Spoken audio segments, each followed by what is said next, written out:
beer at home has crossed every beer aficionado's mind. But is it worth the effort? And does it save money? We bring in two home brewers to give us the lowdown and show us their process for making beer. Hey everybody, I'm Ray. And I'm Paul. This is Ben and Richard. We are the Alconauts.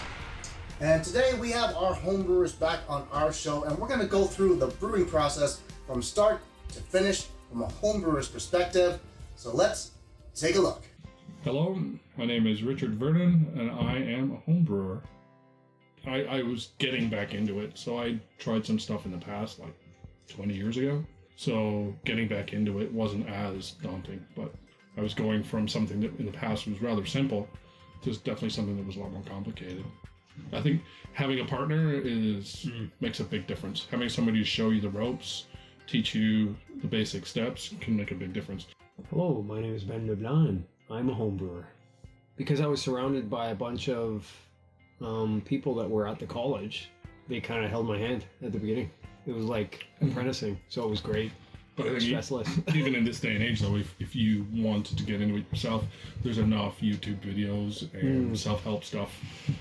You could get up and running really easily. I mean, for the process, for the sake of the video, I wanted to do something that you guys would sort of be in line with the kind of stuff that you're trying and that you're reviewing. So I wanted something that was pretty straightforward and something that would have a lot of general appeal. But I also wanted to do something that was quick, that would take a lot less time to brew for the sake of process. Basically put me on the path of using the yeast that I chose, which was a Kavik yeast, a Lutra yeast. And then from there, then we just decide what style of beer to do with that. So again, something light. So we just keep the ingredients simple, use two-row, and then something else to just sort of add a little bit of flavor to it, and then just pick some whatever we have around the house. Because a lot of the time when it comes to brew day, unless you've planned weeks ahead, you kind of just brew what you can with the ingredients that you have left over.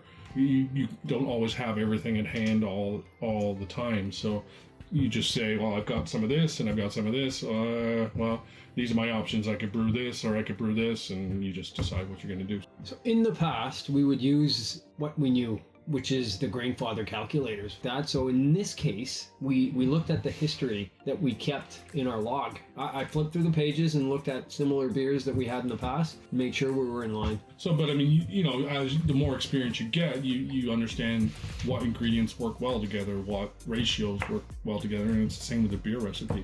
So the whole reason we take detailed notes about what we use and how we did it and what the process was, because when we find a beer that does turn out to be great, it gets marked. We can mark it, and we can replicate it.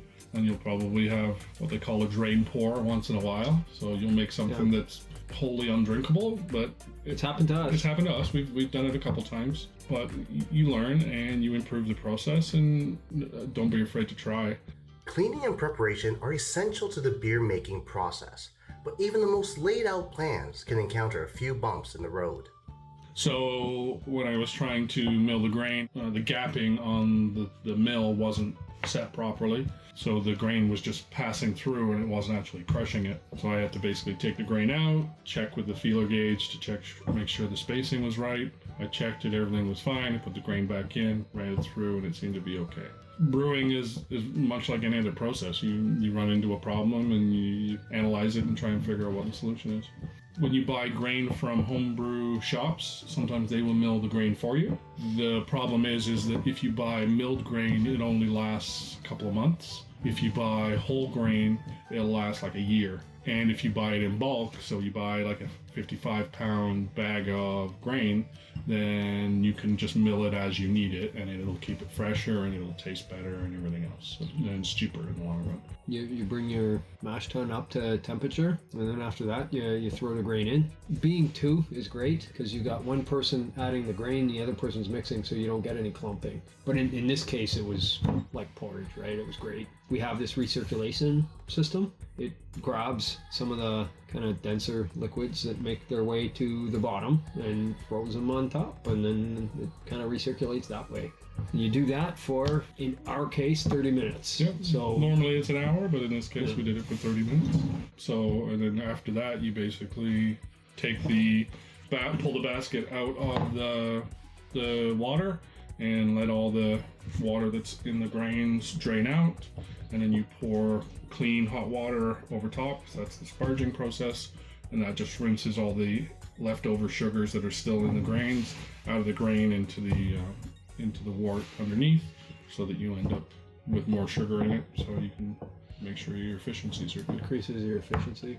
So as we're sparging, we're adding energy into the mash and bringing it up to temperature so that we can boil it, sanitize it, and we do that for an hour, and then as soon as we get to boil temperature, we start a timer, and that's when we start hop additions. There's this, as soon as you start boiling, there's this kind of foaming process that you break, and then eventually it self-sustains and you don't have to pay attention to it as much.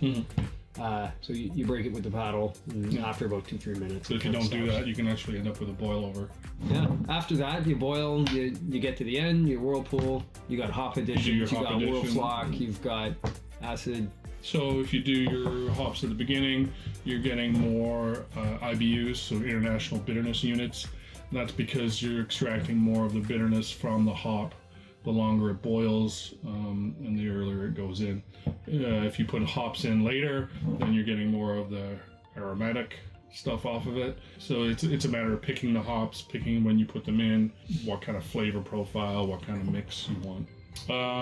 Once the hops are done, then next step is chilling. So you need to cool down the wort. So again, we use either he has a counterflow chiller, I have an immersion chiller. So that's basically a device that you circulate through or around to chill down the wort so that you can get it to a temperature where you can put the yeast in.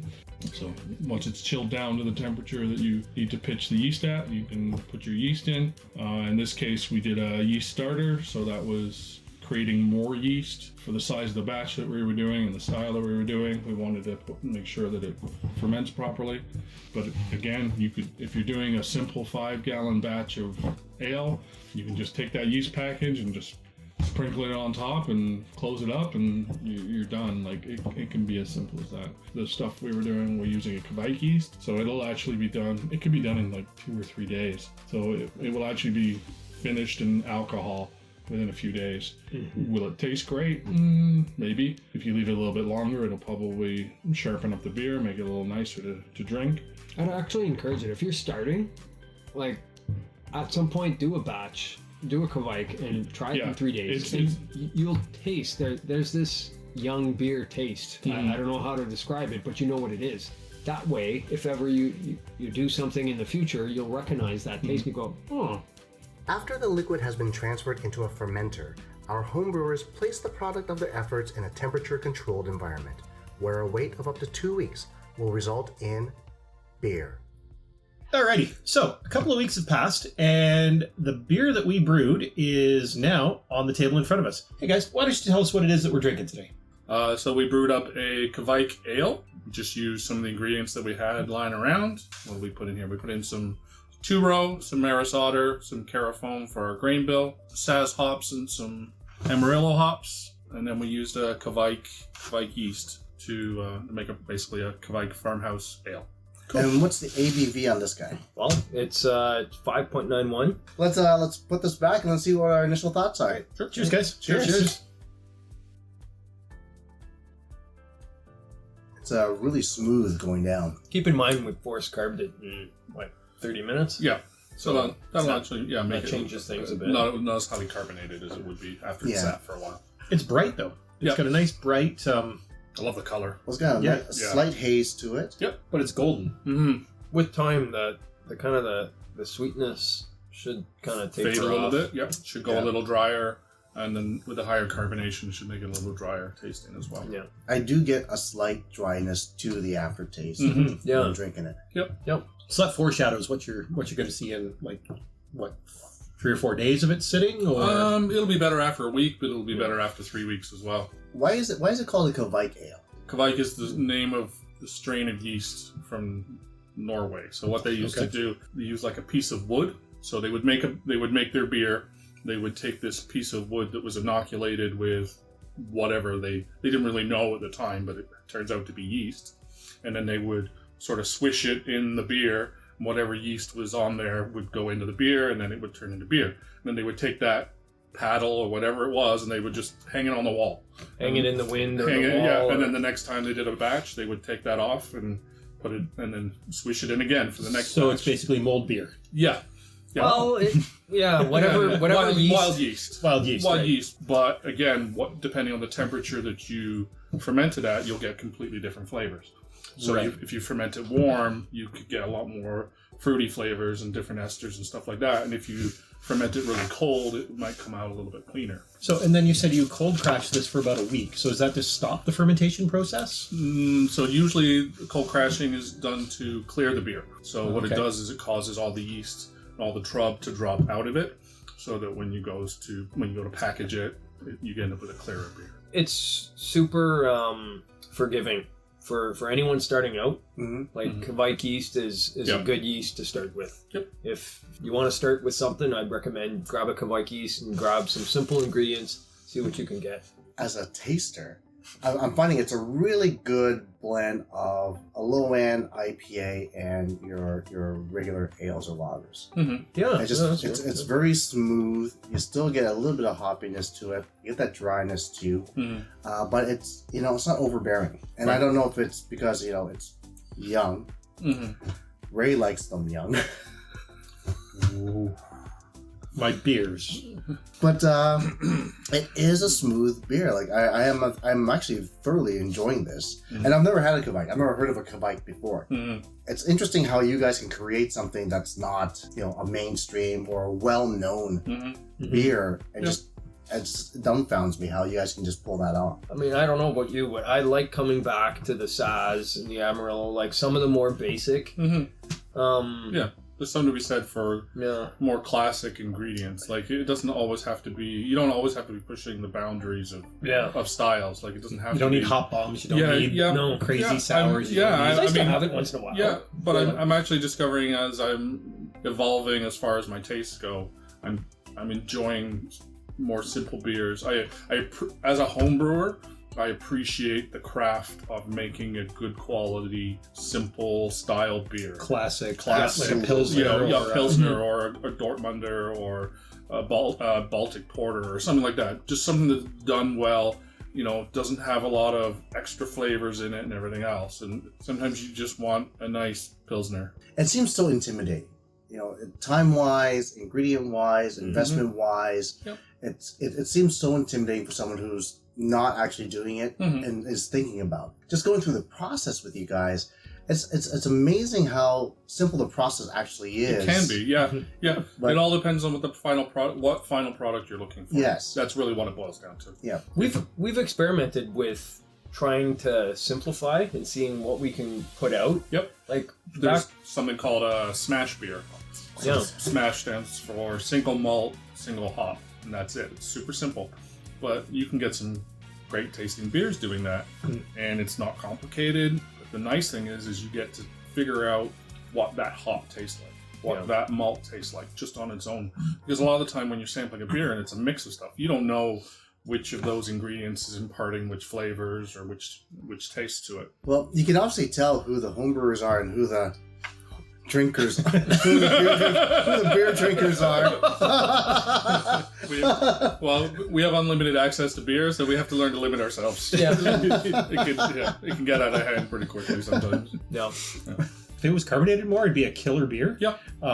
I like the overall flavors. The whole process has been eye-opening to Ray and myself. But just to watch you guys go through it and to see how you guys do everything from start to finish, and to have a beer, that we can drink after a couple of weeks and it tastes fantastic. I would say if anyone's out there thinking about it, it's definitely worth a try. And with that being said, I'm Paul. I'm Ray. And this is Ben and Richard. And we are the Alconauts. I would say there are plenty of starter kits out there, simple starter kits that you can get from the homebrew places. You don't need to invest more than $100 on your equipment. You could watch some videos, read some articles online, buy a kit from a homebrew place so you don't need to worry about having the right, everything's milled for you and everything's there, all the parts that you need. and you go for it, and you really have very little to lose other than some time is really what it comes down to. And I'd say join a local club. Yep. They'll probably have an event. You can maybe witness a brew before you decide to do it yourself. Yeah. If you really want to ease your way into it.